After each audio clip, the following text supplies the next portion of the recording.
Hello, family of Holy Innocents. Steve here, just to say hello again and check in. It's been a while since I made one of these little videos.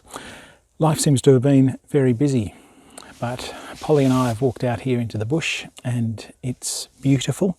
Were I to be quiet, you'd gradually pick up the sounds of birds and insects and the wind in the trees. And it is a glorious reminder that we are privileged to live in a country where these open spaces are available to us.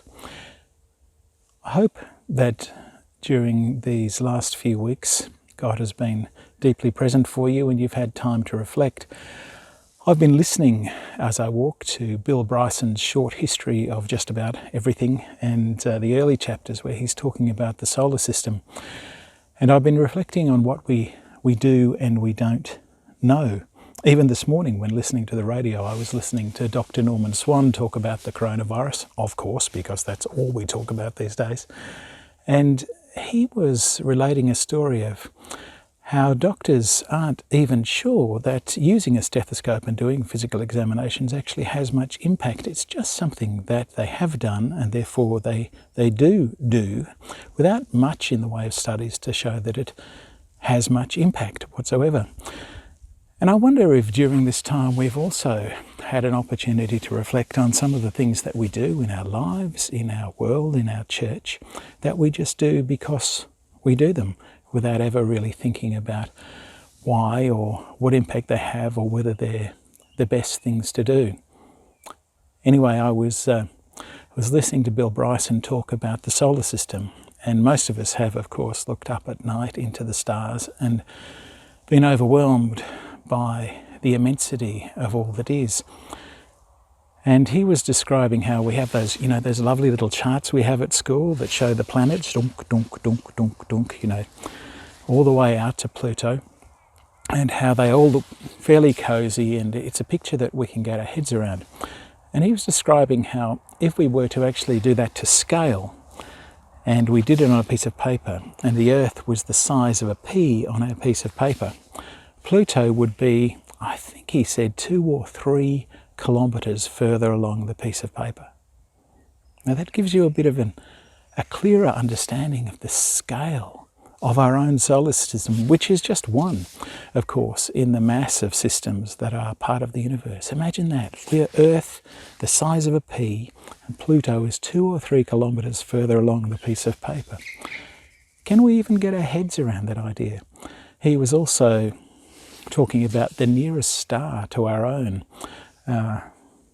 Proximus Centauri, I think is the name of it.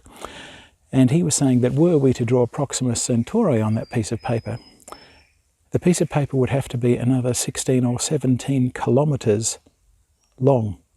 16 or 17,000 kilometres long before we got to the closest star to our own.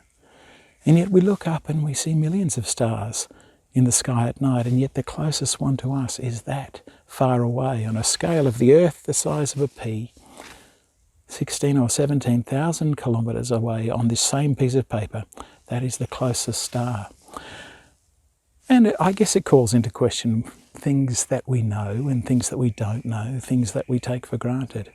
I've been reading quite a lot lately, and I sent you a poem by Mary Oliver, a great American poet of nature. And her work somehow takes us into the realm of nature, but also into the realm of faith and God. Another author I like is Brian Doyle, you know that, and Annie Dillard, whose book Pilgrim at Tinker Creek has had a huge influence on many Christians who love the natural world. It's interesting, the sciences take us out of ourselves into incomprehensible numbers and spaces and give us a sense of how vast all things are and how little we know. And yet the poets of nature and the heart and faith take us down into the smallest, the rustling of a leaf, the beat of a bird's wing, the heartbeat of a child. And in that very intimate and close and tiny picture or situation, we discover something of the vastness and beauty and nature and love of the God who not only set in place the planets and the stars, but also set in place us and our lives. And I suppose what I've been thinking as I've been walking, and I know this is rambling on for a little bit, but what I've been thinking is, how much do we genuinely know of God? And how much of it is just based on trust and hope and love? And at the end of that thought, I guess the question is, does it matter if God is willing to come to us in the tiny, the small, the personal, the intimate moments that we have in our lives? I'm not sure that it does, because I live in the great hope that one day God will initiate us into an understanding of the vastness of all things. But in this life, I guess that one of the things I hope is that God will lead us into our own hearts, into the small parts of our existence and our relationships and the lives of others, and that God will be found in those moments, and that we will experience love really deeply. Going to church is terrifically important in the development of our faith, but so is the contemplation of what it is to be a human, and the development of the humility that's required to live in this world. It is great and glorious. It is dark and destructive. It is part of a much broader and wider cosmos. And yet we are gifted this one life to live in the midst of this glorious beauty that God has given us. So I encourage you today to live in humility and wonder and love. May the Lord be with you.